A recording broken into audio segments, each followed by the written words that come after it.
Good evening guys. Ayan. Ulam tayo ng pusit guys. Adobong pusit.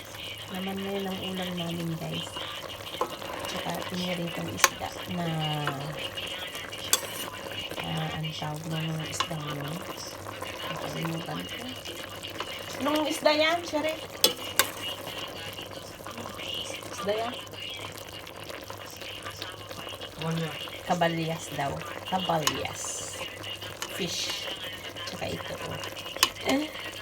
Sarap.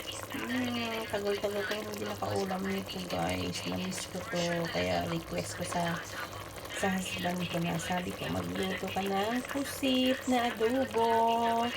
At yan. Bumili naman siya kaagad guys. Kaya I'm happy. I'm craving pusit adobo tonight. Thank you so much.